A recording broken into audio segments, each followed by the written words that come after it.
What's up? Straight No Chaser to the podcast. We back in the studio, live and direct throughout all the internets and on the cloud and everything else. Thank you for joining us once again. We appreciate you. Please like, share, subscribe to this show. We are available on Apple Podcasts, Spotify, anywhere else that you might get your internet, social media influence. We just four guys basically that have been good friends for 20 plus years and just trying to solve the world's problems one drink at a time. I guess we need to get into the introductions. Who should we introduce? My man, KG.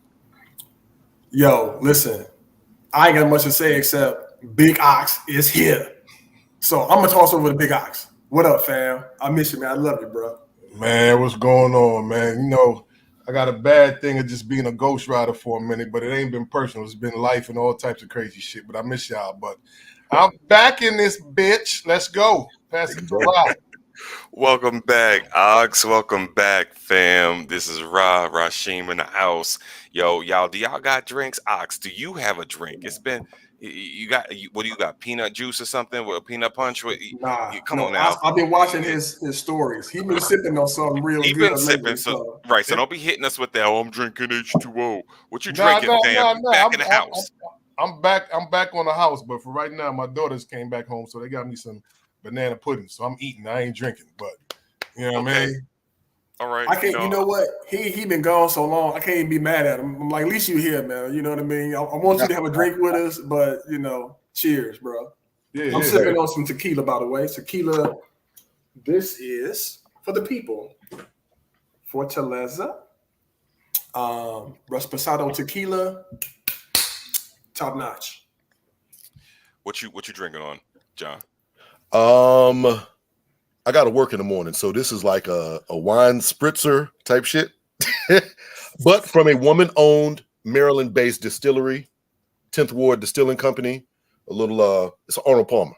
So, Bottoms up, cheers, gentlemen. Well, I got a little red wine, y'all. I have been missing out on my whiskey lately. I'm all out of Uncle Nearest, and I'm holding out because the CEO of Fawn Weaver is doing a CEO tour. She's gonna be in the DC metropolitan area. And this week, and y'all know I stand for Fawn Weaver, so I'm waiting till she get here, give me a couple of signed bottles. So next time we stream, I'll be back on some whiskey. But for now, I may send you some money to get me a signed one too. Get you a signed bottle as well. Yeah. Done deal. All right. So John, you was trying to toast it up. I forgot what I was about to say, but bottoms up. Here we go. All right. Period. Everybody that's out there, appreciate y'all. Quick. See, he just ruined it. I'm gonna just say real early, shout out to Dana, our producer. She is not with us today. You know, blessings and prayers for her father, George, who's under the weather. But we're thinking about her, and we're gonna dedicate this show to her. And we love you and we miss you. Flawless. Flawless.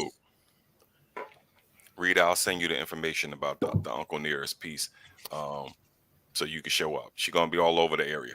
Right. We try to ease into the little convo, let people get situated and settled. You know what I'm saying? So before we get started, I know what everybody's thinking. We know what the topic of conversation is out there on social media. Before we get to that, fellas, what is the most embarrassing fashion trend that you used to engage in? What would you say? I wasn't big on fashion trends because fashion trend it kind of connotated you had the money to keep up with trends, and I was broke. I was poor. I couldn't keep up with Pumas, Lee jeans, you know, shell top. I couldn't keep up with that stuff because you had to have money to do it. But the only thing I could say that was a trend that I did, two things that might have been really, really embarrassing. At one stage, I had those Dwayne Wayne circular flip glasses with the little sunglasses. I saw the picture of this. You may have, like back in the day, I had pictures. I don't have those photos no more. It's when you was bald headed. No, this is when I was in high school. Wow. I didn't have it when I was bald. But the other thing, when Bobby Brown was rocking a Gumby, I had a Gumby back in the day, y'all. I had a Gumby action. So that's back in. That's back in right now. The Gumbies is back in. I know the flat tops came back. It was Bobby Brown. It was Kwame. You know what I'm saying? All of the rappers had the Gumby action. The polka dots. I ain't do polka dots. So, once again, you had to have money to buy polka dots. Oh man, you could have painted some damn polka dots. Toothpaste, white out. I'm gonna go with pleated pants, man. You know, you got pleated pants when you have like a suit or like some khakis or something. Pleated pants. I mean, you know, that was kind of the thing. That was the thing. That was embarrassing. I don't think that was embarrassing. I thought that was in back then. I mean, it ain't good right now. I mean, I'm like, right, I didn't have no money. When I did get money, I bought like, you know, little button ups here and there. And, you know, I never had, you know, I didn't have crazy haircuts. I was bald. Maybe my glasses. I don't know. Exactly. Never had earrings. Mm-hmm. You know, I got one tattoo. We got some brands, but you know, that's it. For me, I think it was just I ain't going front. I was on the polka dot shirts like Kwame. I was on that big in high school. And for my senior graduation, I had like about a 6-inch flat top, and we had this shit back in New York. Right, remember?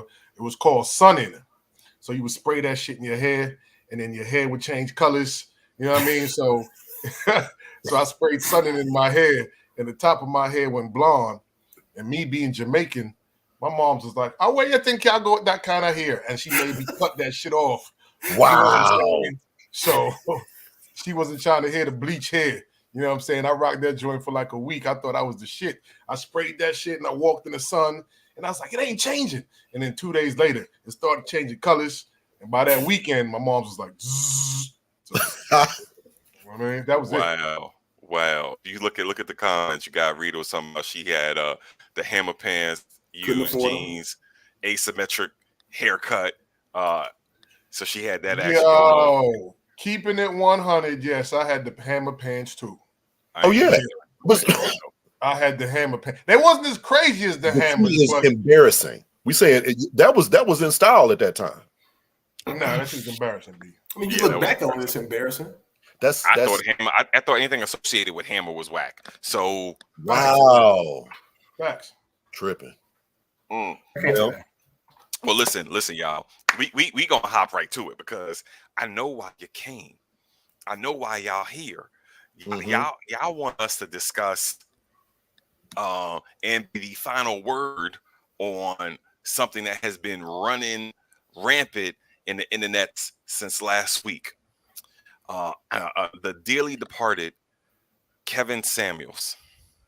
We initially were going to talk about how he called all y'all 35-plus-year-old black women leftovers because y'all claim to have standards, and then I thought that y'all was left over. We was going to talk about that, and then the brother, he up and passed away on us. Damn. Rest in peace, Kevin Samuels. Samuels. Gotta give him respect. Because when you die, that's the period at the end of your sentence. It's a wrap. Ain't no coming back. So now, after there was rumors running around the Twitter sphere that he may have passed away, he may have died, and then people were saying, "Well, we don't know. We got to get confirmation." And then no one could get confirmation. Roland Martin was on it. He couldn't get confirmation. And then next thing you know, but by the morning, I mean, dudes was hitting up Kevin Samuels' Instagram page like, "Please, sir, tell me this is a lie." They call him the Godfather. Some of them dudes call this dude the Godfather. Yeah, Godfather, tell me you're still out there. No response. Kevin Samuels was nowhere to be. So, sisters got on Twitter, and as it has been characterized, they had a parade in honor of the man's passing. So then the narrative became people were celebrating Kevin Samuels' death. Mm-hmm. Did y'all view what was going on as a celebration of his death, celebrating that the man was dead? And if you did, what was so wrong with that? Wow. Let me start there. What's wrong with that? I mean, it's social media. There's nothing wrong with it. He lived on social media, live by the sword, die by the sword, and all that other good stuff. I just want to, I don't think that the truth of everything has been fully revealed. I think how it all kind of played out was messed up in the sense that, you know, his family or his loved ones found out via social media as opposed to letting the law take its course or whatever. But that being said, if you're going to go out, I can't really think of many better ways than what he's alleged to, how he's alleged to have gone out. Yeah, So he's alleged to have gone out similar to the dude in Color Purple, right? correct. Nobody wants to go, but if you got to go, that's all I'm saying. I'm gonna say this in Green Light. I think I recommended that book for the people a few episodes ago. But Green Light by Matthew McConaughey, he tells a story about that's how his father passed on his mama.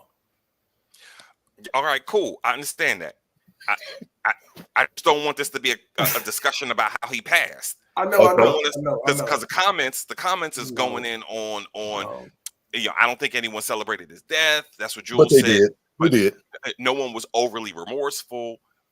Christine was talking about he got the same respect in death that he gave in life. None. Lisa saying not a celebration, not cool, but he died on top of a woman. So she died on top of. So yeah. So let's move away from how he died up in the goodness.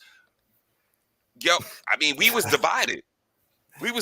People was like, you shouldn't celebrate a man's passing. What did he do? What did he do? Even you know what I'm saying? With dirt on women. I want you, hey John. Me and you. It sounds like you and I are aligned on this a little bit because I found it very distasteful. Okay, what? Let's break down exactly what he did. All of the people that were, you know, saying, "Hey, good, he's dead. That's it. It is what it is." Celebrating or whatever you want to call it, were mad because of things that he said about Black women specifically. I think that's fair to say, right? Yeah. Not just what he said about Black women specifically, how he also addressed them. It's what you say and it's how you say it. Those are factors that can't go. Okay, that's fine. That's what he said. So because of those things that he said that obviously were very destructive and hurt people's feelings across the country, that was why people was like, we're glad that he's dead. Yeah, and celebrating, quote unquote. What exactly did he do? He said things. Now, you might not like him. You might not respect him. You might not give a damn about him. You might think he's dead wrong, et cetera, et cetera. But the way that people were carrying on, it was like what I would expect from George Zimmerman being dead. You know what I'm saying? It was way overboard. Yeah. You don't like what he's got to say. Cool. But the way the people was going in on it was way too much. Yeah, so Jay, you and I are in a similar place. I looked at the dude as an entertainer, first of all. And because he was an entertainer, I didn't take anything that he said personally. I don't know any woman personally that I'm close to that will dial into his platform and subject themselves to be rated, dress size, and addressed in a manner in which he did to people. But people willingly did those types of things. And so I don't fault him for that being his avenue to fame, some sort of notoriety. I don't think it was cool that people were celebrating his death. I don't think it was cool that people. I mean, you can do what you want. I don't care less. It don't bother me. What you eat don't make me shit. But I don't necessarily think it was in good taste. And I think people were, applying their own personal things against the dude. I don't think the dude was talking to them personally. I think he was providing a point of view that was his and his alone, and people who thought like him. And it's no different than politics. Sometimes you align to a political group, and sometimes you don't. I mean, just. And he always was also talking about men too, but everybody forgets about that. He did, and people forget that. When he told that one dude, he told the one dude, he said, "You fat, you ain't got no money, and you got a little ding-a-ling." And he was like, and he laughed at the dude. Like that whole clip went viral. And I also said that, most people didn't listen to his own show. I mean, listen, man, we got time on the topic. I don't know what you making that face for. Because y'all both going in on how we answering your question. Y'all minimizing it. And I want to give a different perspective. We're answering your question. I want to give a different perspective. Y'all perspectives are pretty much aligned right now. I'm gonna give a different perspective. I don't think it's just that he gave his opinion on women. And whether or not he got at black men and black women, or as well as black women, that's a non-factor. Just because he got at black men does not mean that we get to tell black women how they should feel about what he said about them. It's not a we thing; it's a he thing. No. Hold on a quick second. Y'all are overlooking the fact that this dude constantly and consistently made blanket statements. He wasn't talking specifically. He would talk directly to a woman, and then he would branch that out and make a blanket statement and throw a lot of black women under the blanket. So now, if you got a lot of black women under the blanket of his generalized statements, you can't be shocked when generally black women are like, I don't give a damn he died. This dude has no authority. No, what I'm saying, he had authority. He had over 1 million plus followers. That don't make him authoritative figure. Listen. Y'all talk. All right. So KG, you use the example like you see him as an entertainer. It's the same in line as how entertainment, specifically rap, hip hop, and those images that we find in popular culture, brainwashes youth. We would be stupid to say that images that they get in entertainment don't brainwash youth, don't brainwash grown men. So if he's an entertainer, he's making blanket statements. He got a whole bunch of other men parroting those statements, and now in real life, interacting with women based on the gospel of Kevin Samuels. He did have authority. He had power. Dude, he had control. Do you think Steve Harvey is an authority for women when they did that 90-day rule stuff? Was he an authority? He was, because there were a lot of women who was buying the book, reading it. There were a lot of men who was buying a book and reading. Just because you didn't do it, listen, you were one in billions. I'm of the opinion. Hold on a second. It wouldn't have been a best-selling book, New York Times best-selling book, if he didn't have authority. If people wasn't buying it, reading it, and following it. If he didn't have authority, it would have went double nickel. It wouldn't have gotten no sales. But it became a bestseller. And it became a movie. Go ahead, John. People can feel how they want to feel. Clearly. I think it's untoward. So if you were out in the streets having a parade and you excited, you like, fuck him, burn in hell, piss on him, whatever. You know what I mean? Whoa. All I'm saying is, you must not be on Twitter, on Facebook, or on social media, because that's exactly what is going on. All I'm saying is, by all means, do it. It's just untoward. That's it. So go ahead, do what you do. That's an ugly response to somebody dying. Period. So for me, he been ugly in life. Okay, well, I mean, if he was to, and he was also wrong too. So 2 wrongs don't make a right. Yakety schmackety. That's where I'm at with it. But by all means, knock yourselves out. I think we are underselling the importance of his impact on how black men have decided to cherry pick his philosophies and then treat black women in real life. Yo, man, I think you're putting too much on it. And I know this way. I'm glad that you're saying it, because if I was to have this conversation with women, they would say that I can't remember what the buzzword is, where you are telling them that whatever they're feeling is not real. But Kevin Samuels had 1 million followers on YouTube. 89% of them followers was there to hate on it. I guarantee you. That's not like, and it's okay. I don't believe that there are hordes and hordes of men that are like taking what Kevin Samuels is saying and like really molding their communication style on it. I think that they might be acting in a certain way because of their own experience. Kevin Samuels is not like a relationship guru for black men that people are trying to make him out to be. He was an image consultant. I fell down the rabbit hole of one of those black male groups that those are the ones who will be calling Kevin Samuels Godfather. And I fell down the rabbit hole of just looking at all these comments and posts, and the stuff that they were posting was just flat out just disrespectful. But just blatantly. And I'm talking about thousands and thousands and thousands and thousands of people. The internet is not real.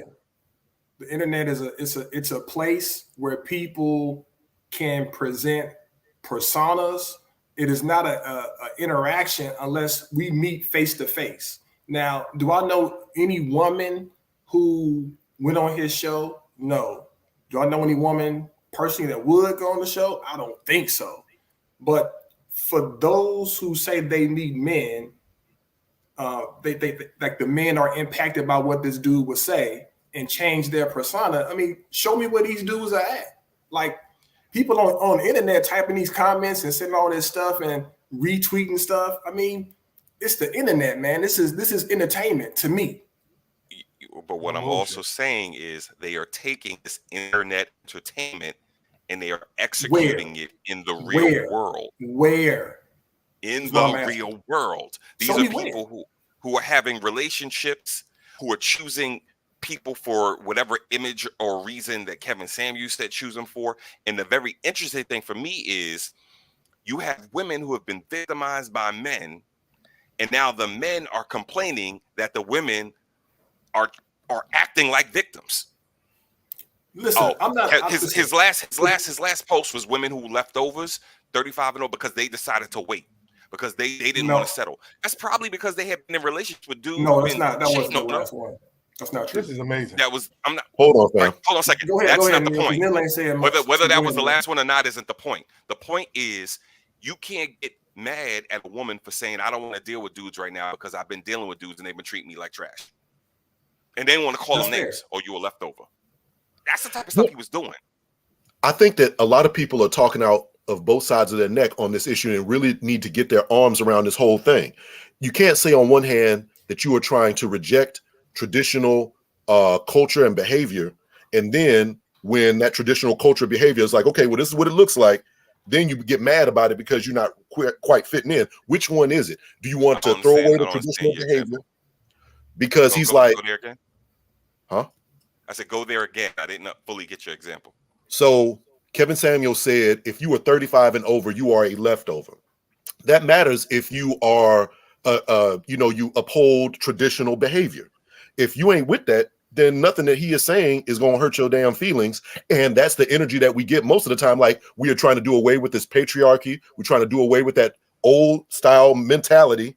And now, okay, this is what it looks like. So what is everybody mad about? I don't understand. Anyway, but go for it, Neil. We can do this all day long. Go for it, Neil. What you got? Yo, I really missed y'all. I swear. I was really paying attention to this shit, but I guess I'm the odd man out because, yes, R.I.P. bless the dead. But fuck him. Like, the way he was, it was just like he made people who ain't have no voice, ain't have no game, the type of motherfucker that couldn't talk to somebody if they were standing right next to them, have a voice. And people that was opening their eyes like, oh my God, you're preaching the gospel. It's no-brainer shit. Like, he wasn't speaking anything so profound that people didn't know or they didn't feel. So everybody puts him on this pedestal. And you need like an air horn. They really put it on this pedestal. I'm like, yo, America made this motherfucker a legend, and he's just an asshole. But, R.I.P. to him, but fuck him. I will say in It's a Cage, this oftentimes, I think a lot of the women who flock to him to call in, they may have been dealing with some stuff mentally, and they may have been low-hanging fruit, and instead of calling him, they probably should have called the therapist. You know what I'm saying? So, agreed. I'll throw it to KG. This kind of reminded me, anyway, just to me, it kind of reminded me how, like, when years ago when Steve Harvey came out with the book, and they're like, oh my God, this is what the world is about. I'm like, it's everyday shit. Steve Harvey is no great person to talk about relationships. Years later, here comes another motherfucker. Oh my God, man, shut up. We should write a book, y'all. I think that we're gonna. I think what Ross said last, and I don't disagree. Some of the people will have that dialed in, supported him, and people that I think that go to these people who are not even experts in these fields for relationship advice. They may have some mental illness. They may have some mental issues, and we all know that May, or some of us may or may not know, but May is mental health awareness month. And we have a guest that we want to invite onto the show. And, as she joins our show, I'll give a little bit of a history of, what mental health awareness is. Mental Health Awareness Month started in 1949. And the purpose of it was to raise awareness and educate the public about mental illnesses. And it looks like in 2008 or so, we started having these themes for a year per year. And this year's theme for 2022 is back to basics. And so joining us today, we have someone that is near and dear to anyone that went to Howard University. We have Dr. Str8 Smith, and she is originally from San Marcos, Texas. She went to Ohio State to get a PhD. She went to Howard undergrad.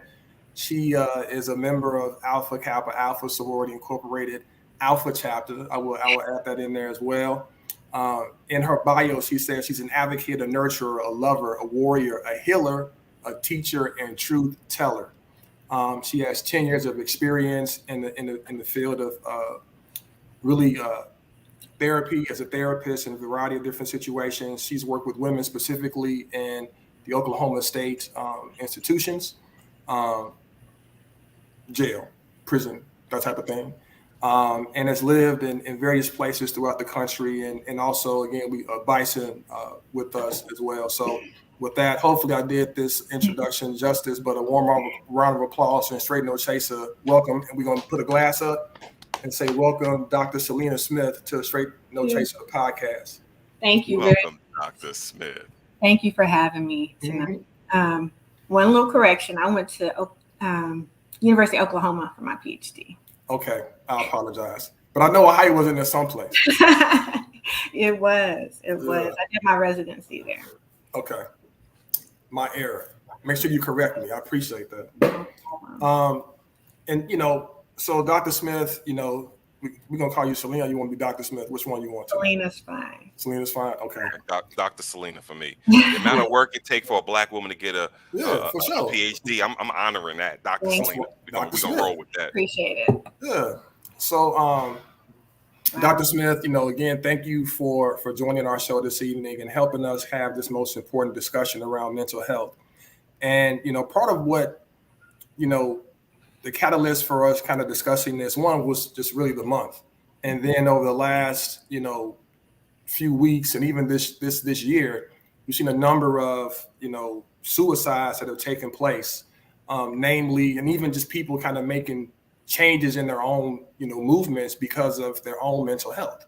SZA, for example, an R&B artist and kind of in that industry, she's taking a break from, social media. Naomi Judd, right? She's a famous country singer. She just committed suicide. We got Regina King's son, who committed suicide. You have, the cheerleader from Southern University. I believe her name is Chelsea Chris. No, that's I can't think of the name right now. Was the Miss USA?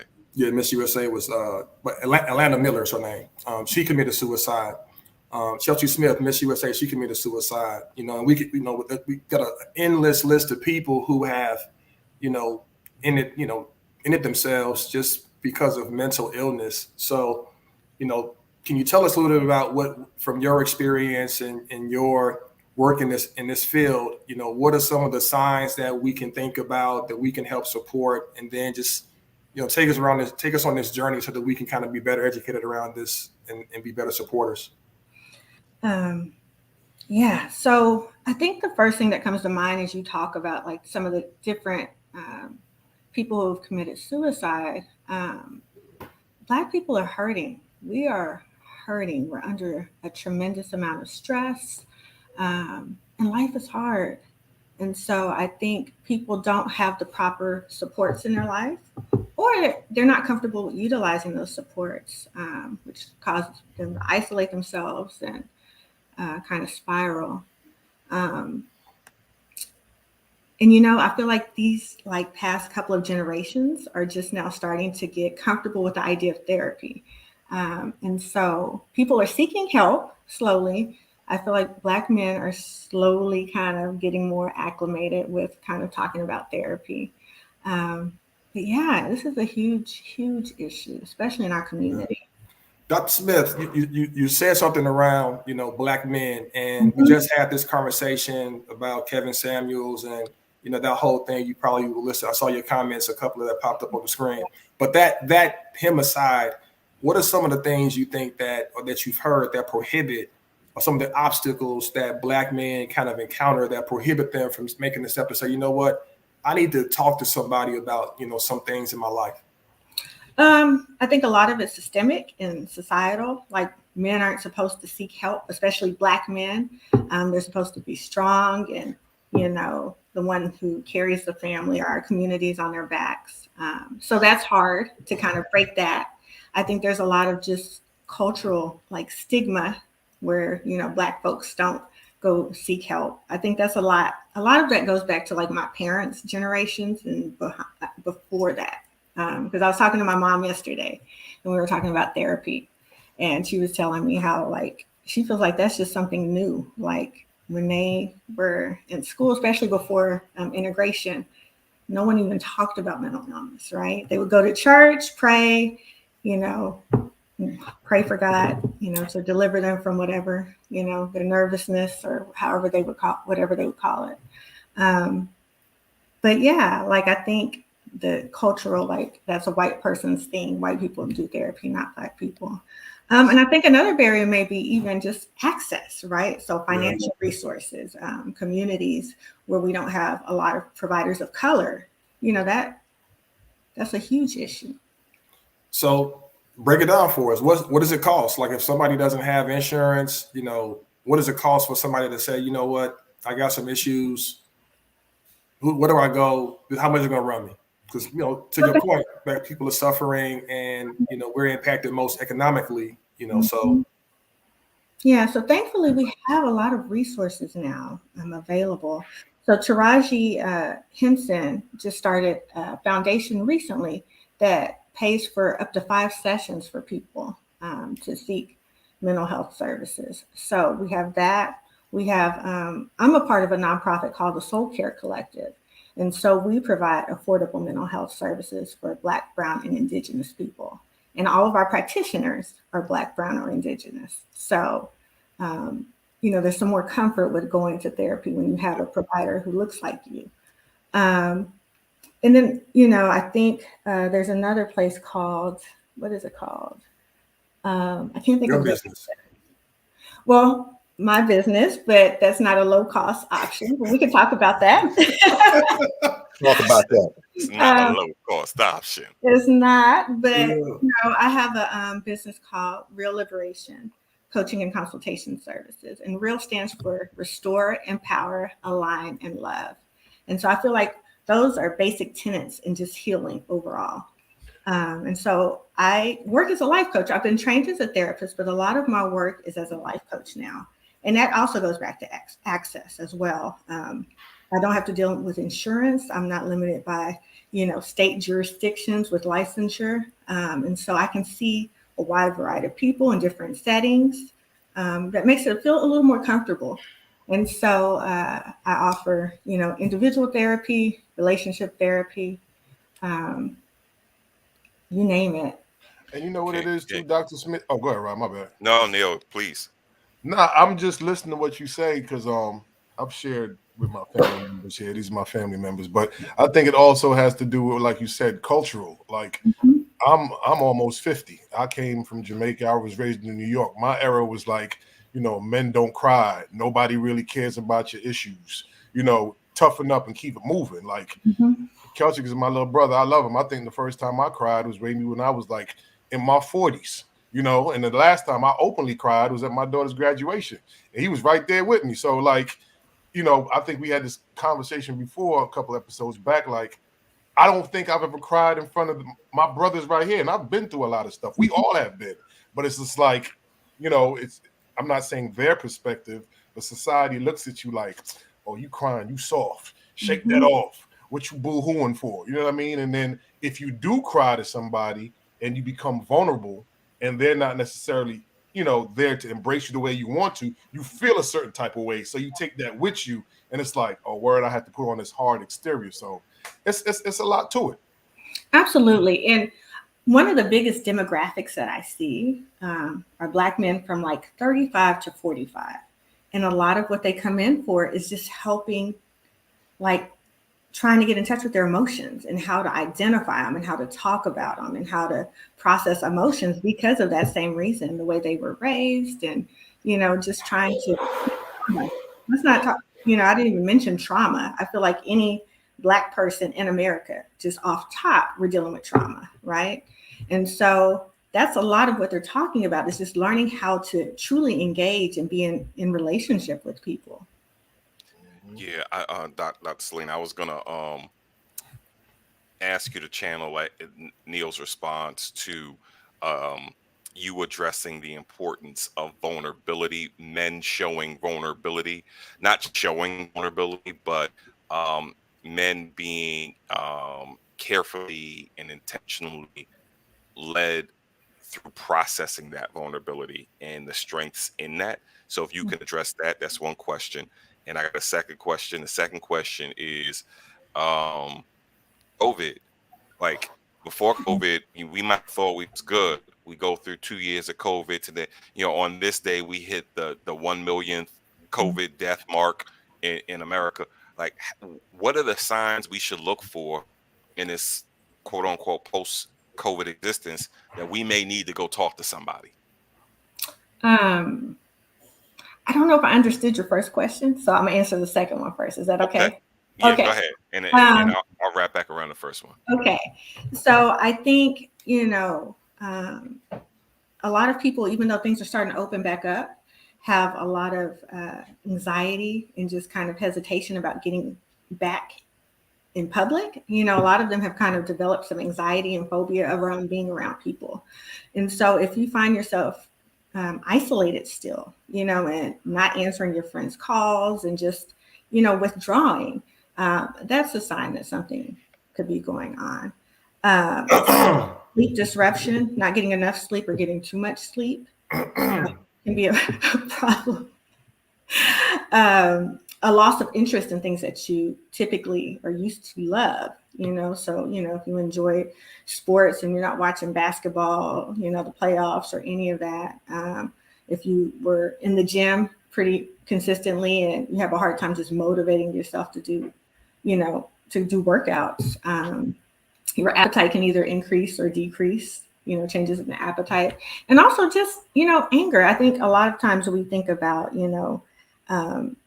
people being depressed and being sad and, withdrawn. But depression can also manifest, especially in men, as anger, irritability, having a short fuse. And so that's also kind of a manifestation of, just, I guess, post-COVID, life post-COVID. Dr. Smith, is there like a test, right? Sometimes there are these type of tests that people can take to kind of just say, you are a candidate that really could benefit from some therapy. Is there like a test or universal test that you recommend that you can subscribe to, not just Black men, just the people in general, so that they can kind of see where they are on that scale of, you really kind of got some issues that you need to get checked out? Or, you know what, you're in a pretty good mental space because, is that people are on the spectrum, I'd imagine. Yeah, I can't think of any off the top of my head, but there are questionnaires. You can probably pretty easily find a questionnaire kind of assessing depression or anxiety, things like that. And so I would do a search and just see. Yeah, or I could get you some resources that if you get it to us, we can post it on our site, and we can definitely support. There's a question for one of the chasers, Rita. The question reads: once we see the signs or observe something that may be different in loved ones, how do we encourage them to seek services? I think just pretty much having a upfront conversation. I think hopefully if you have a pretty close relationship with the person, you would feel comfortable talking to them just about the changes maybe that you've seen, and express your concerns. I would normalize that people are having a hard time right now, because even though everybody's not, showing it on social media, or, just out in public, people are struggling. So I would have a pretty upfront conversation. Can we pivot? My bad, Kelsey. Can we pivot to Roz, what you said about the vulnerability? Go back to that, Roz, because I want to hear what you're going to say. Okay, so the question, let me clean it up for it. And yes, Queen, we do have a follower name. Y'all, yeah, we call y'all the chasers. We call y'all chasers because we straight no chaser. But we Mhm. have y'all as chasers. So yeah, my question was about vulnerability. The importance behind men specifically, um, being able to process their trauma Mhm. in a way that leads to vulnerability. Is there strength in that? Is there healing in that? I say there's an importance to it, but I'm not a professional. What are your thoughts Mm. on processing through trauma and being vulnerable as we do it? I think that's the only way you truly experience the fullness of life, right? Like being in relationship with people. You have to be vulnerable to some degree. Otherwise, you're kind of having this surface, superficial kind of relationship with someone. Um, Being vulnerable, and it does involve risk, right? Because you're giving someone the power to kind of hurt you or mistreat you in some way. But there's faith. You have to have faith and just, you know, that things will work out. And if they don't, it's not going to kill you. It's not going to be the end of the world. But yeah, there's healing and vulnerability, especially I think men's relationships with each other, friendships, right? I think there's few things more healing than that. It's just those kind of connections that you have with each other. And I think in being vulnerable, you become a better partner, a better friend, a better, family member, a better parent, even because I can't imagine parenting without being truly vulnerable. But that's because I've done a lot. I've done my own therapy, so you know, generational trauma is real. Talk about it.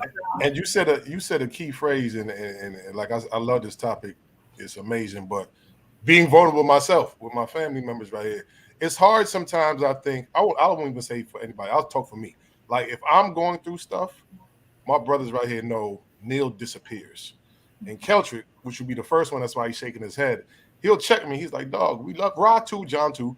They'll say, we love you. Let us know what's going on. But from my perspective and my thought pattern, and maybe some other men feel that way, I look at it as like I love them enough and I know they're going through their own life stuff. So me putting on what I'm going through on top of what they're going through, I just deal with it myself. So I go into my little turtle shell and then I'll come back and it's like, oh, Neil's back again. But that's how I think some men, I know I do it. I don't want to impose, my pain on them. Let me, I think that's Yeah, a yeah. male and I'm sorry, female Dr. problem Floyd. because I've done the same thing. Like you can ask KG. We've been friends for years, and he's called me out so many times for just like disappearing. He's good at Um, doing that. yeah, yeah. But you know what you're doing, Neil? You're making the decision for them. You're deciding for them that they can't handle whatever. Yeah, and I want to address this too because that right there, what you just said, I know what I can handle, Mhm. and I know what I can't. And out of the four of us, in our history, even the five of us, let's put everybody in the mix. I'm comfortable with being vulnerable around all of y'all. I don't, it is what it is. I'm comfortable in my manhood. I'm comfortable in my vulnerability, and I'm comfortable sharing spaces that are reserved for the few. Ron and I have had our moments. In my mind, I'll never forget before I got married, we was in the groomsman area by ourselves. Never ever will forget that. Me and Neil either walking back after my grandma died, or even at the graduation. Jay and I'll never forget when Jay was like, "Dude, that ain't responsibility." Like these are moments that are just seared into my mind. So then we was at the airport when you had on your J's, and you were coming from, I think it was your sister's funeral. I bumped into you with the Atlanta airport. I will never forget that moment.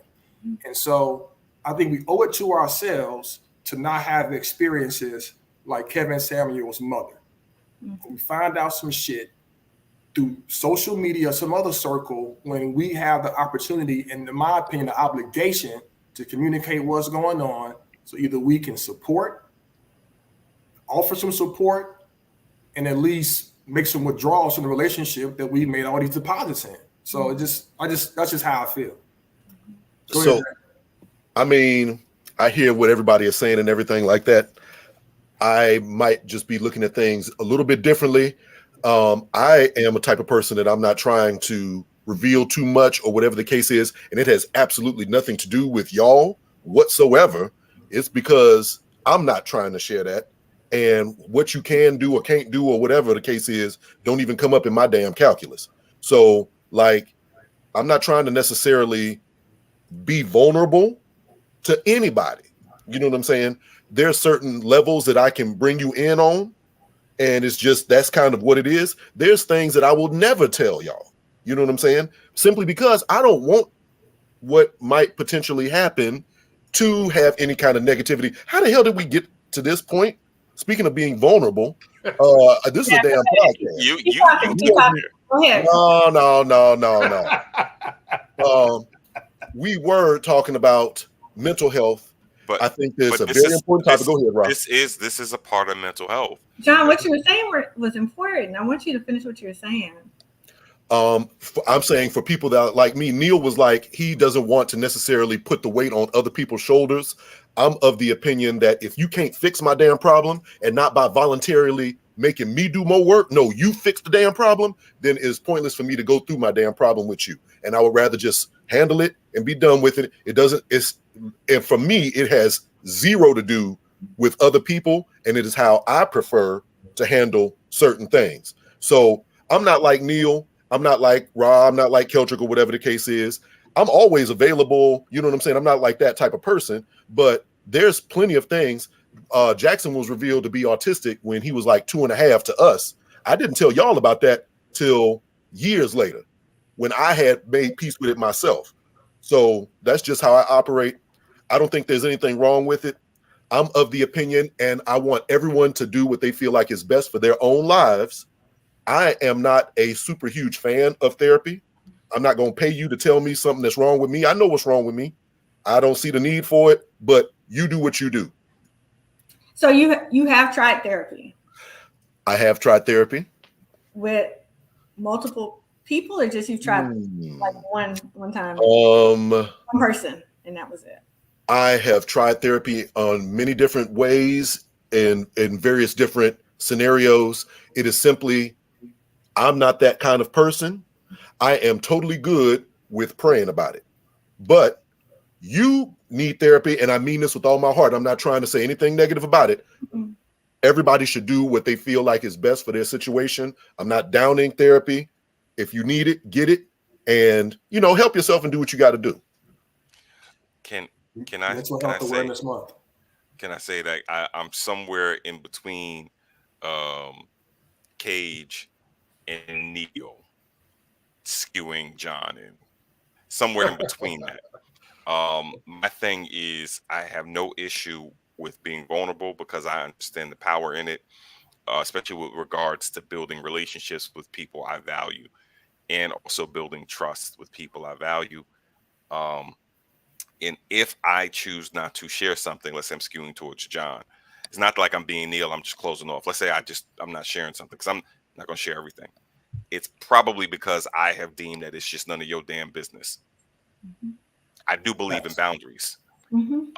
And I don't want people to confuse that being vulnerable means you got to cut open your chest and bleed over everybody, everything. Right. You don't. But if put in a position where you start to talk through things, and someone who's listening and caring enough to listen starts to identify something and lead you with questions to pull it more out of you. Mm-hmm. If you shut yourself off, then you're probably doing more damage versus then being with that person who cares about you or who is skilled to pull it out of you, unpack it, and then be like, let's look at it. Yeah. And also, I think sometimes it depends on I don't want to go too deep with it, but I guess it's like, well, I'll use my brothers here. I know they all love me, but it's a soul connection. Like, we're all together, we're tight, hands down all day. But it's a soul connection with each. Whereas John, I know, loves me, but I think if John ever saw me cry, he'd be like, what the fuck? Hold on, man. No. Hold on. Let him finish. I'm saying, listen, you would hold me down, but I think you seeing me cry, you'd be like, what the fuck? fuck, I ain't never seen this motherfucker cry. How am I gonna deal with this? Come on, You dog, get it over. projecting. You're Whereas you're projecting there. no, But that's what go I'm saying. But that's Let them finish. it's that soul connection. That's how I feel. Whereas I feel like I could totally cry and damn near boohoo in front of Keltrick, and he would understand every fucking thing and be there. And I've cried with Rob before, but it wouldn't be no sobbing. I think Rob be like, bruh, I understand. I'm there for you. He would try to, get me up and get me out of this. Whereas I think Keltrick would let me go through the whole gamut and bring me back up. And John, I know he'd be there for me, but he'd be like, what the fuck? So I think it's just that. I feel it's just a connection. Yeah, I gotta jump in. I gotta jump in because Paige, you physically and spiritually felt through me going through my lowest when I was down in Atlanta. I was at my lowest point. I came back up to shoot a wedding or a family something or whatever, and I stayed with John out in Silver Spring. Stayed with him. Went up to to Baltimore County. This was in summer 2013. Went up to Baltimore County. Came back. What I'm hearing from you, Neil, is that John really wouldn't be attuned with it. But John, whether he knows it or not, he clued in on me being at my lowest. And he was like, "You're not good." John, you probably remember this. He was like, "You're not good." He called us. He was like, "I'm not digging this." And he was like, "Yo, I'm going to tell you." The brother said, "I'm going to tell you what you told me when I went back to Houston. I got a floor. You got a floor. Ain't no shame in coming back home." Yeah. The brother is there. 100%. You don't have to boo-hoo. He's there.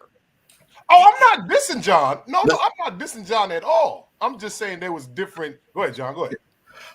All I wanted to point out, I mean, I don't know if y'all have ever seen me cry necessarily, and I don't know if crying is necessary. I don't know if that's like it's not the barometer. Symbolism. It's just a symbolism of you being emotional, or whatever. But all that to say, like, I feel like if you were to be overtly emotional in front of me or whatever the case is, I'm going to like listen, and then whatever it is that you want to do is what it ultimately is. But I mean, I'm not going to freak out is what I wanted to say. Like, I'm not going to like be like, oh my God, he's crying and no shit like that. You know what I'm saying? I'm going to be, because you're a human being. That's what happens. It is what it is. But I feel like I'm definitely the kind of person. You all are like Ross said, there's levels. I'm very vulnerable, almost as vulnerable as I can be. I'm vulnerable with y'all. But it's like my vulnerability is being like as honest as I can be with you and being like, here's my opinion about what you're saying. What you choose to do with it is what you do with it. But it is what it is. So like whatever you was going through, I'm going to tell you what I thought about it. And then after that, you know what I'm saying? I'm with you regardless. So whatever you decide to do, whatever you're going through, we just going to be going through it together. And that's kind of how it is with y'all. Now, if it was somebody else that I just knew, I might be like, damn, that fucked up. But you got to handle that and deuce. But with y'all, we're going to go through it together. It's all good. Well, listen, I think this whole conversation about vulnerability does lead into mental health and well-being. Mm-hmm. I think it does lead into how we identify the different resources that can help us be better at what we do. I want to give Dr. Selena the last word to talk about what's on her heart, what's on her mind, before we properly thank her for spending this time and processing through mental illness and vulnerability with us. Thank you. Thank you again for having me. Like, seriously, this has been awesome. Even just listening to the dialogue has been, thank you. It's been amazing. But I just want you all to take care of yourselves.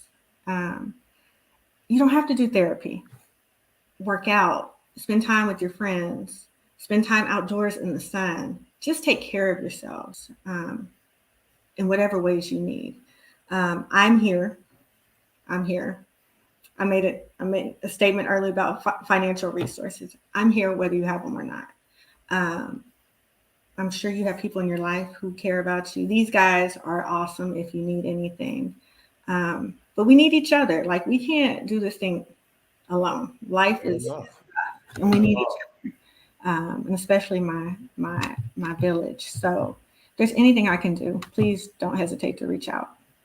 Likewise. Appreciate you. Well, listen, Dr. Selena, We knew her when she was just Selena Smith, you know, working summer programs back in the summer of 1999.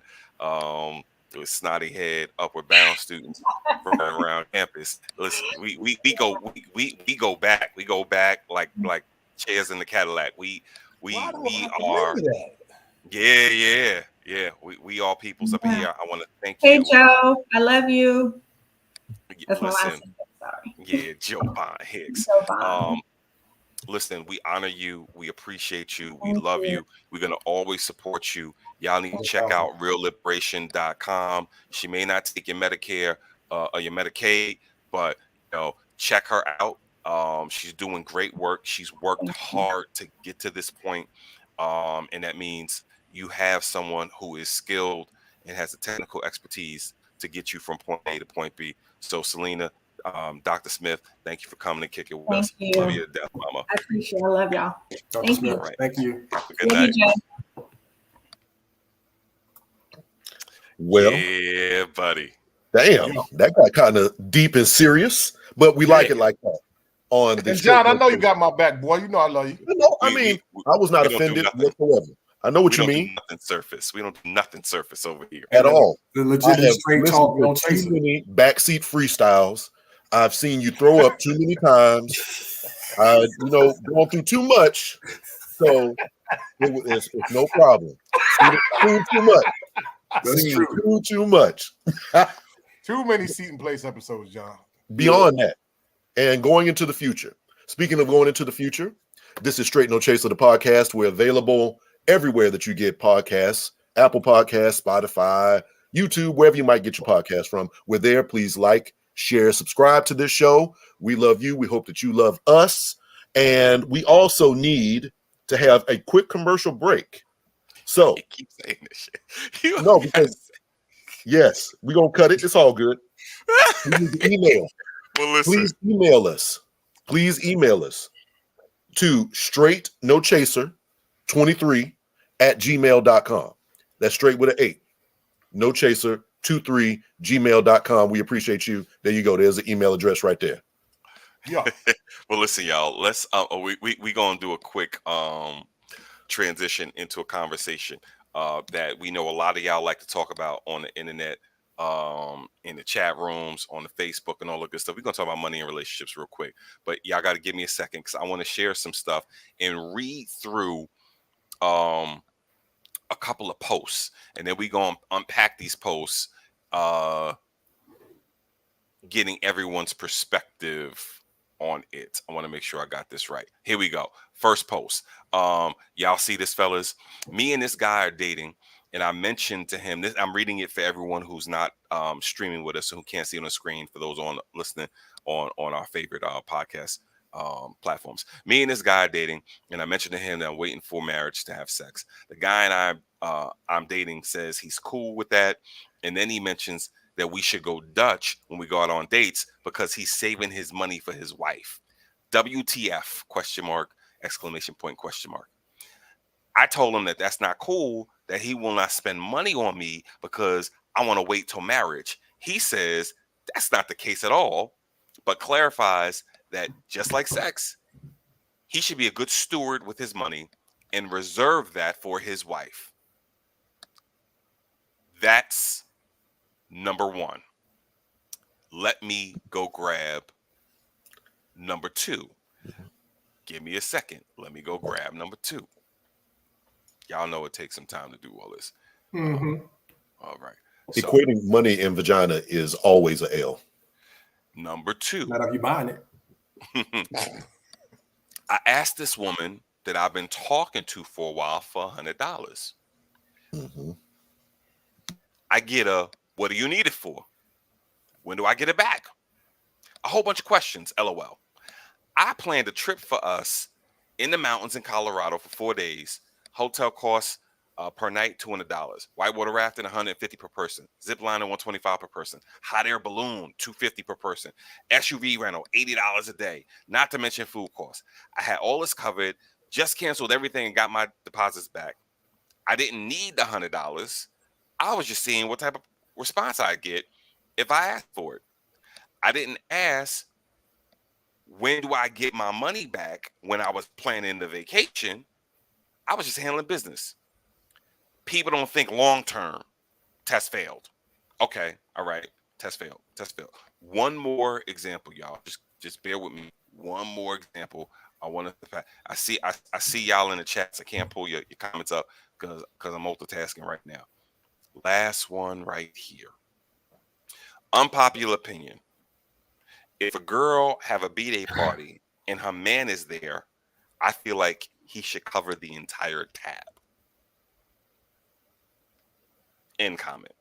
End quote. All that stuff.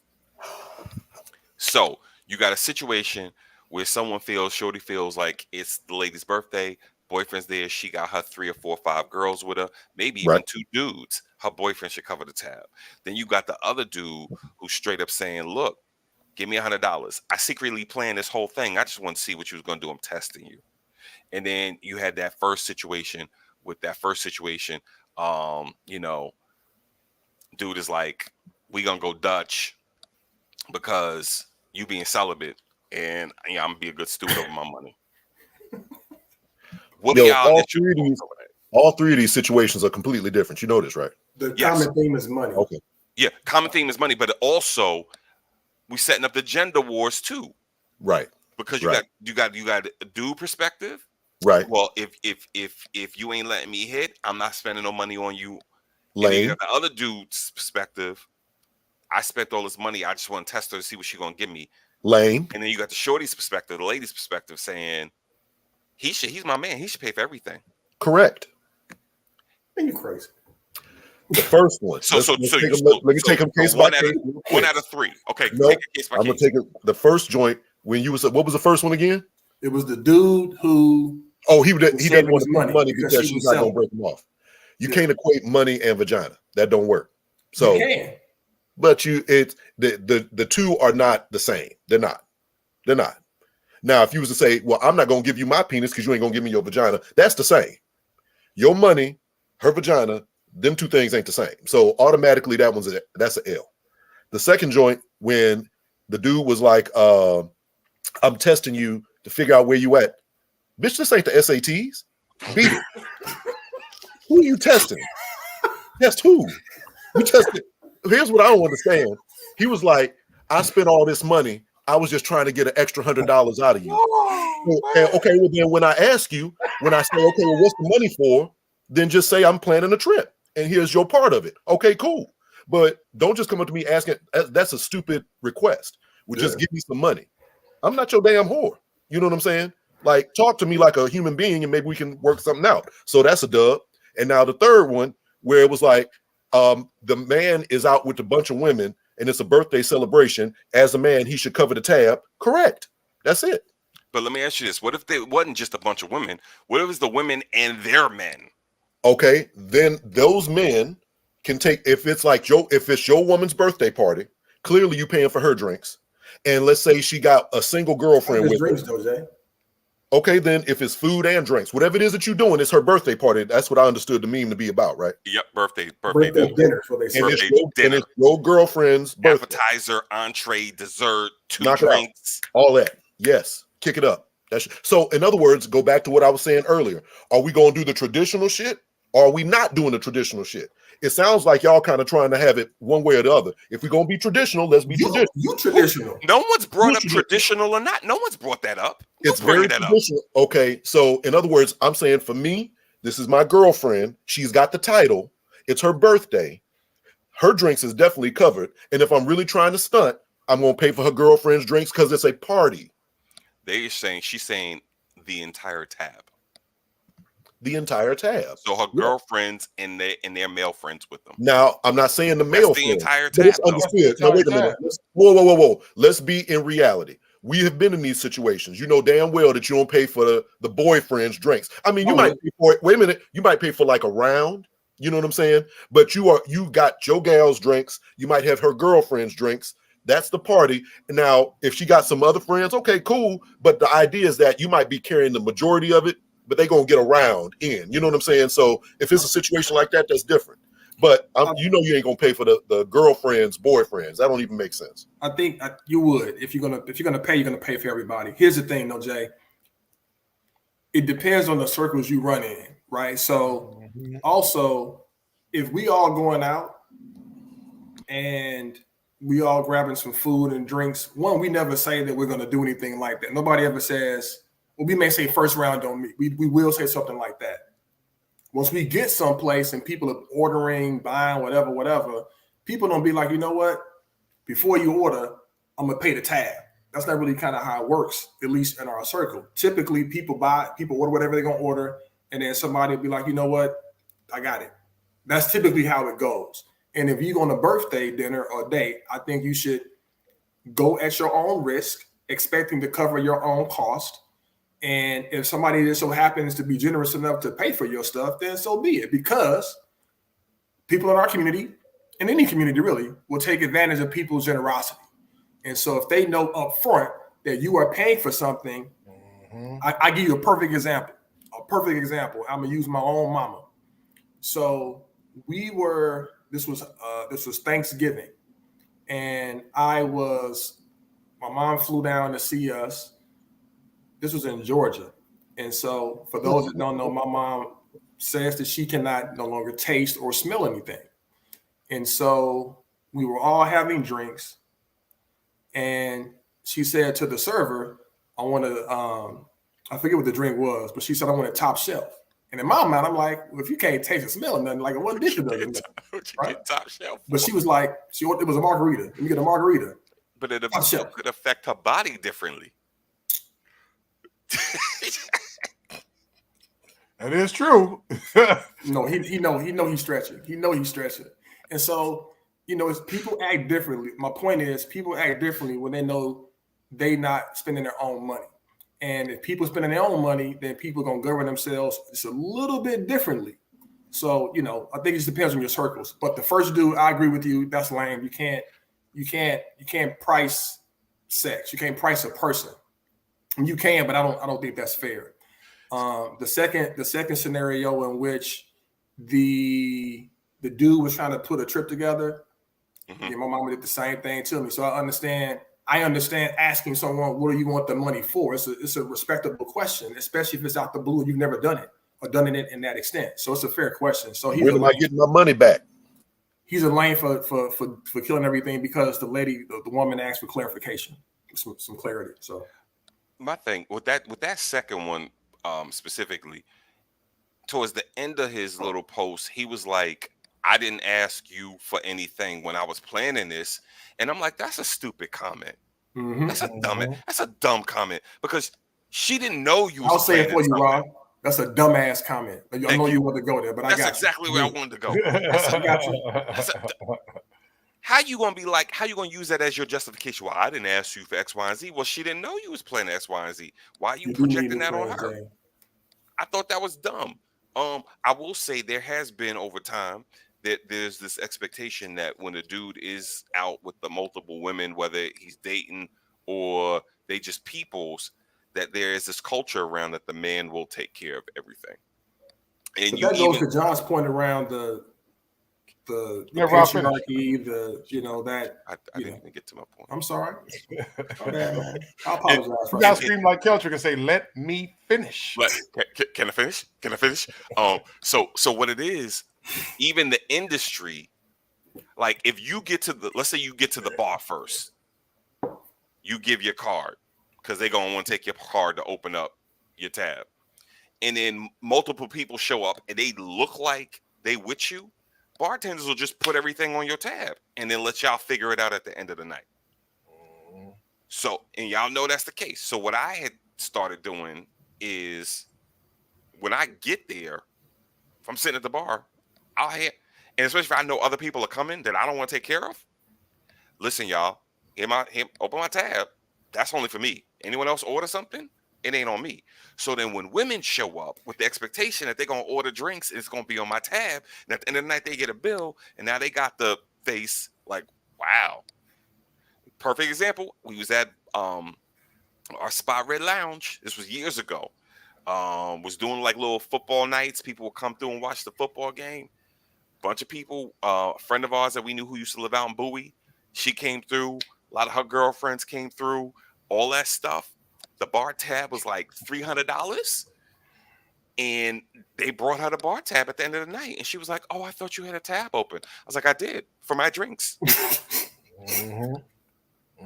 Straight no You chaser. know, it does go to Kelch's point with the kind of circle that you hang around, because I agree, the birthday dinner, you know, you take care of that. You know what I mean? You take care of the whole thing. But it's also like people feel comfortable with you, because I'll allude to, where were we, Keltrick? Where was it, the girls' graduation? And me and Rob, we were in that bar and we had a conversation with this lady and her son. And the conversation was so open and inviting. And the lady felt so comfortable with us. And they was like, what, maybe 7, 8, 9 people around. The lady was like, I'm going to pay for everybody. And we were like, what? We had what, maybe like 2, 3 drinks apiece. And she was just like, I really enjoy. John did too? John drew the distinction. That was white people. No, but we paid it forward because it happened earlier. Right. But that was service related. But he did something for that. He did his job, and we did our job too. And he got put on. We got put on, and it came back to us. But it came back to us through the vessels of the Blanquitos. You know, they. I just want to say one thing. Like, if you are the only dude in a group of women, you need to provide something to that energy, and it's not going to be your damn sparkling personality. That's not what you're there for. It'll be mine. So either take your ass home and let the women be out, or kick up the damn funds. That's really how it works, unfortunately. Look, like I said, when I was in that situation, don't assume that my card is taking care of your drinks. That's inconsiderate. I'm sorry. Unless I say to you, if I say something to the effect like, your money's no good around me, or I got you, or this is on me, like that's different. Your money is no good here. Don't just show up thinking I'm gonna pay for your like stuff. that. We've said that before to each other, like, you know, don't worry about it. I got you. It's all good. This is different. We're talking about like external. Yeah, but if we in that space, right? And normally, if we bring people around, and breathe them and invite them into our space, I feel like whoever Rob brings around, I typically trust whoever it is. If you bring somebody around, John, sometimes I'm gonna say about 60% of the time I'm all good, but sometimes they're like, I don't know. Neil, I'm a total asshole, Keltrick. You know I gotta laugh when I would say Pizzeria Uno's, and John was like, hell no. Oh yeah. We told that story. We told that story once or twice. We got to retire that story. Oh yeah. She married now, so it's all good. But I'm saying, you know, if you around people and they're bringing around people, it's like, you know what? I trust them, and I know they're going to bring around people that I can be cool with. It should be all love. Yeah, it should be all love. But you know, that being said, we're gonna talk a little bit more about these internet streets, and Rob's going to put up a couple of things we're going to read again, and this is going to be some man talk. We're going to continue with some straight man talk, and this may get a little controversial, but. Give me a I second. can care less. It is what it is. It is what it is. So, y'all comments on hold for a minute. If Rob kind of pulls it up, I'll read the one where the woman is standing with her hand on her side. There it is. She says, my husband works, and I'm a stay-at-home mom. He is the most unselfish person I know. By the way, for those that are listening to us, this woman has on a black dress. Her hands are on her side, and the dress it's an outstanding outfit. So if you need to see this, go to our YouTube page and pull up this clip. He says, he's the most unselfish person I know. I handle all the finances, and he has never, that's in bold capitals and capital letters, never said or acted like it was his money. It's our money. Anyway, he's upset with me because he found out I have a bank account he knew nothing about. I've been making money online and keeping it from him. He says that's his problem. It's not that I have been making money online, but that I kept it from him in the event of a divorce someday. He said that women keeping a stash of hidden money in case the marriage fails is like a man keeping a side chick in case the marriage fails, and we both need to be all in or nothing. My mom raised me to have a secret stash that my husband doesn't know about. Is this wrong? Is my husband right? That's one. All right. The next one number that two. he's going to show, it is going to say, so my girlfriend had our baby 12 weeks ago. I love my girlfriend and even planned on proposing to her. She lost the baby weight, but her stomach is covered in stretch marks and it's saggy. It's hard for me to be intimate with her because it is a turnoff. I've offered to help pay for her surgery to fix it, but she says no every time. I'm at the point where I want to break up with her. I will be there 100% for my child, just not with her anymore. Am I wrong for wanting to break up over this? Real answers, please. In the picture, there's a woman with, I would just say, a distressed belly. I don't even know how to describe it. I'm not even trying to be rude. I don't know what to say, but But all right, man. So these two brothers, are these two men. The woman is asking a question, and the husband is like, "Listen, that's ridiculous that you have a stash of money." And then you got another young man or brother who is saying, because your body is not great. I got to go. So, are they wrong for feeling this way? See, right and wrong, ultimately, in my opinion, are they wrong? No. Should they do what they're doing? I wouldn't. But it's like, let's think about the logic of what you're talking about. Like the first situation, he's mad because she is, if I understood correctly, she's taking his money. She's siphoning money off. She's siphoning money off. No, she's not. She's making her own money online. Oh, okay. It's not his money. My question is, what is she doing online? Oh, yeah, that's true. I thought she was taking his money and put it in a different account. I've been drinking. Okay, no, that's she basically got a job online, and if that's the person who's doing it, it looks like she's probably making a lot of money. He's wrong because he's looking for trouble for no particular reason. How the hell you even find that out? Every time you look for problems, you will find them. Stop doing that, America. So he's wrong. And as for the second fool, he was like, what did he do? She had a baby. And retarded, just absolutely stupid. Yeah, I think he's dead wrong. I think the dude in the first scenario is looking for problems that ain't there. As a matter of fact, I don't see in that meme where she said she was saving the money for maybe a divorce. He said that, and he pulled that thread. She probably, a lot of women, their mamas tell them you should always have your own money, no matter what your situation is. And if that's how she raised, she got her own money. I'm just like, how are you making the money? That's where I want to know. Like, you say you doing it online. Are you selling stuff on Etsy? Or you selling stuff on OnlyFans? Which is it? I need to know. You know what I'm saying? That's where I would have a concern. But if she got her own stash, if I had a problem, it would only be because in a real sense, it would only be because, like, let's say we could use that money for investments, or we could use that money to better the house.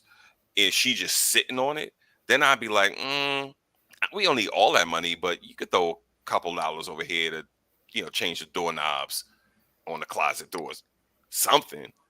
You just sitting there in that fine black dress looking good. Contribute a little bit. But other than that, I wouldn't have an issue with it. Now, with he needs to have his own money. With the belly action, I mean, that comes with pregnancy. Not everyone has that snapback. Not everyone bounces back. And if you say you love her, well, fool, go on and love her. If he not loving her, then maybe she should let you go. Because I know there's a dude out there who will love every last He will lick every tiger stripe on that. Yeah. What you got, Neil? What you think, Neil? No, I mean, I totally agree with y'all, man. I think the dude with the I think somebody just said it in the comments, like, she just had your baby. Like, come on, man. That your seed came from that. You know what I'm saying? So for you to critique the mother of your child, talking about, I'll take care of the child, I just don't think I want to be with her no more. Man, listen, kick rocks. I think he's looking for a way out. Looking for a way out already. He looking for a way out. Yeah. That's all. That's well, the dude did say he tried to offer her something, and she was like, no, like some surgery or something like that to what do they call it? The mom package, whatever the they do the tuck. fufa, the pouch, whatever they be calling their stomach. But But I'm saying they do like that- a lift and something with the belly. But if that's she low does, key. But that's low key disrespectful, though. You know Rub what I'm that saying? I joint. agree. Watch it I'm jiggle. I agree. It is in the Not context even of low which key, he's high doing key. it. My bad. Not even low key. That's high key disrespectful. In the context in which he's doing it, yes, it is for sure. But I do know, women. Watch it wobble like Jello. mommy I do maker, know whoever women wants it. who have done that, post pregnancy. So there you go, mommy makeover. Thank you, chasers. Appreciate it. Yeah. But yeah, so I would say for the first woman, the breach that he is upset about is the breach of communication and trust. Not about this. I don't think it has anything to do with the money. And if you have an account, you got an account. But how you make that money, how much money that is, I think that's that would be an area that I'd be like, how much I make, how much I bring in. It would feel a little weird unless he's hiding money too. Because depending on what your profession is, you get bonuses. And based on the way direct deposit is created, you can put a threshold. You can add a threshold on how much money goes into an account, and then add a little bit of diversion to another direction if that's what you so choose to do. So, You just complicate. I'm- What are you saying? I don't know what's happening anymore. I don't either. direct Straight deposit. no chase to the podcast. This is what happens Podcast. when you sitting around. The Yeah. crazy thing is, I understood Cocktail. everything Kelsey Drinking was saying. tequila. Because you should, Right. because it makes sense, right? And then with the dude that's upset about his woman's body, he clearly didn't watch the delivery. I have two beautiful children. I watched both of my children be born, and it made me love and respect my wife even more because, y'all go through a lot to bring life into this world. I mean, it is beautiful and it's scary at the same time. And for a dude to, after his child has been born, to disrespect his woman by saying, you know what, I can't deal with you because your belly is unattractive. I mean, you a clown, Fuck that dude. Agreed. Bang the gavel on that one. So, Straight No Chaser, the podcast, available everywhere that you get podcasts. Please like, share, and subscribe to our show. Tell a friend to tell a friend. We've got one more thing. We got to give a recommendation for the people. I am going to kick this off and recommend that everybody be very aware of what's going on here concerning reproductive rights. I know that everybody was paying attention to the SCOTUS thing with the potential to undo Roe versus Wade and all that. I think a lot of people, especially here in Maryland, which is a so-called progressive kind of state, in DC and all that, we tend to think, okay, well, it's okay around here. There's places in other areas, Texas, where I'm from, other parts of the country, that you cannot get this very vital, necessary procedure done, and we need people to be aware of it. I mean, I thought that no, it's not that I'm thinking of Texas. There's one that is like completely banned. Maybe it's Oklahoma. No, But Texas is on the way. And they like trying to ban a Plan B, all this other madness. There are about 23 states that if Roe versus Wade is overturned, in 13 of those 23, there are immediate trigger laws. There's this overturn, abortion's banned. In the other state, it was already on the books to have been banned, and Roe overturned it. So if Roe was overturned, they default to their initial law, which is they're banned already. Come here, baby. My wife told me, she said we should have put her on the last topic. Okay. About the belly thing, I guess. I don't know. Let's go. What happened? Let's get it. Hey, listen, she just whispered to me like, "Come on." Look, but you're right, John. People should pay attention to what's going on with that, because that's my recommendation. If they overturn that, then because it's not in the Constitution, thereby making it not necessarily needing to be in the Constitution. There are a lot of rights we have that aren't in the Constitution that could thereby be overturned. So keep an eye on that. I'm gonna go in a different direction. said it before, I'm saying it again. Y'all need to keep your eye out for June 1st. June 1st, cover reveal for Broken Brotherhood. Patrice, if you're still out there paying attention, cover reveal for Broken Brotherhood on June 1st. It'll be at officially Rasheen, on TikTok and Instagram. Queen Neil, she wants to know if you sleep. No, I'm here. There you go. My recommendation would be based on the conversation we had last night, just like how everybody is so pressed to charge up their phone when it's running low on battery. Make sure when you're running low on battery, you plug up and just recharge yourself, whether it's like they said, going to the gym, taking a walk, reading a book, whatever it is. You know what I'm saying? Make sure you take care of yourself first, because how you going to be good for your family and your loved ones and your job if you're low on energy. So make sure you check on yourself. Please live by that, my brother. Oh, you know I do. I charge myself. He unplugs to charge. Yeah. He separates. That's how he gets his charge up. Tina Cole said 2-hour massage. That's what she gets. What do y'all do to get your body, your mind right? Y'all, let us know, because Tina Cole likes that 2-hour rub down. Is it one of those rub downs we see on the Instagram, or like a real rub down? Yeah, Tina Cole, is it one of those Instagram rub downs, or like from a real masseuse? I got a special guest. Y'all goddaughter is back. Say hi. Hey, mama. Hey. Aisha Sharp is talking about the gym, and she's a beast in that gym too. Y'all really should check out her fitness IG, because she goes crazy in the gym. Put your Instagram, your fitness Instagram in the chat, Aisha. Jan likes sex to recharge. Okay, Jan, I can take it. Ain't nothing wrong with that. Is that self sex or like intercourse with someone else? Yeah. Let us know. Adora likes sleep. Like the rose. Nicole likes the spa day. Victoria, loving what? What kind of loving? I don't know. You gotta love, because Victoria could be, she could be a wild girl. So we don't know what type of love she's talking about. She like massages, smoke, drink, and Tina Cole says, nah, she's body hair bust over here. Strictly professional.